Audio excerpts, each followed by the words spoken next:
Hello everybody, my name is Zen, and welcome to the second episode in our short series of beginner guides for Skyforge. Previously, we discussed how equipment and stats work within the game, along with a basic explanation of prestige and how to customize the visual appearance of your character. In this episode, we will be discussing the Ascension Atlas, a common resource known as Sparks, and finally we will touch briefly on how the class system works within Skyforge.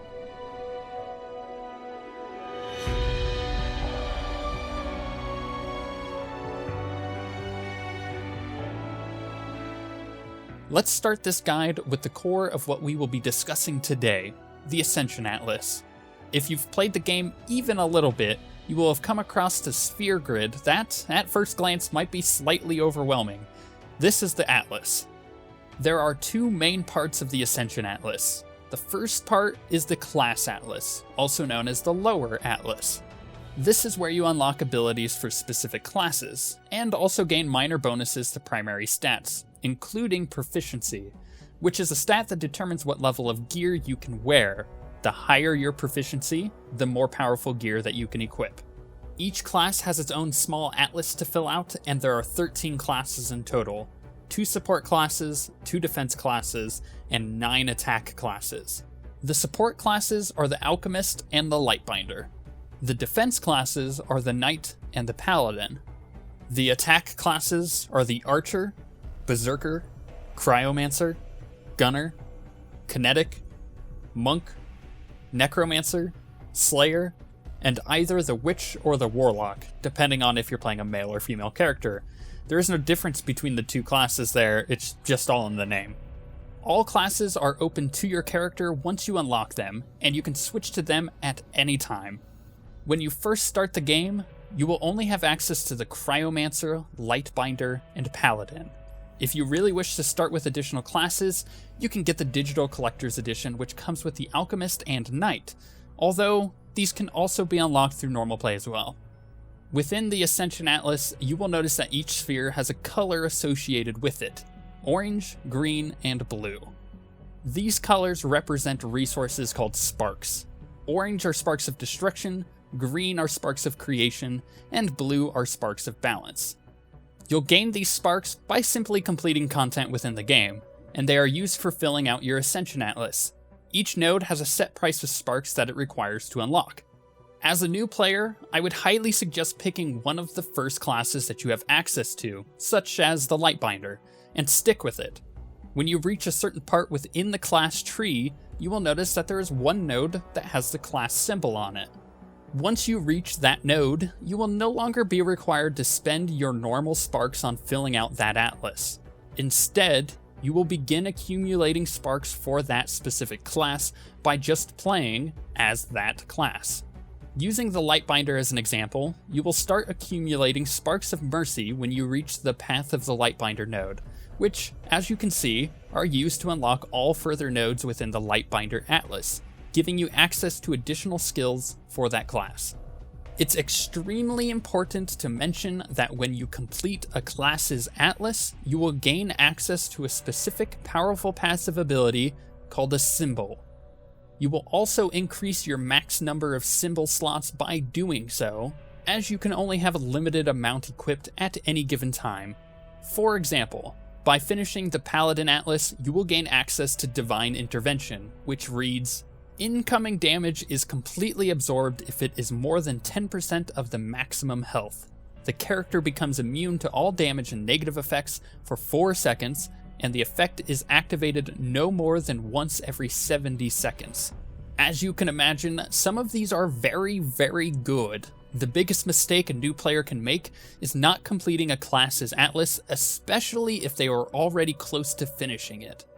Additionally, if you continue to play as that completed class once all of the nodes have been purchased and you have a premium account, you will accumulate Sparks of Evolution, which can be used to unlock any nodes in any other class trees that you haven't completed yet, giving purpose to playing already completed classes.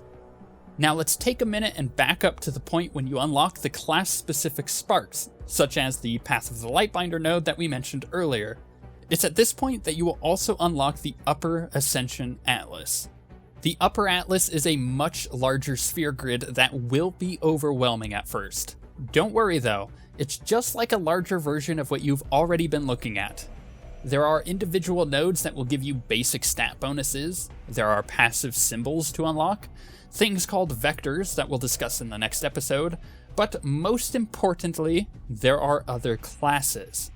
Using this Upper Ascension Atlas is how you unlock the other 10 classes within the game.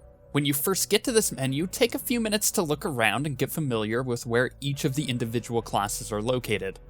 For a new player, you will spend most of your sparks from here on out on the Upper Atlas by getting to the next class that you want to unlock, and along the way, you'll pick up some useful passive symbols. When you unlock the Upper Atlas, you'll also get a message from Flavius telling you to come see him at the research center. From then on, you'll be able to enter the training simulation and try out all 10 other classes whenever you would like. Doing this should give you a very good idea of which classes you would like to unlock first, and you'll be able to map out your way through the Upper Atlas. It should also be mentioned that when you have your heart set on a specific place to go within the Atlas, right-click on that node and select Find Path. The game will always show you the quickest path to that node. One final note on the Ascension Atlas before we move on.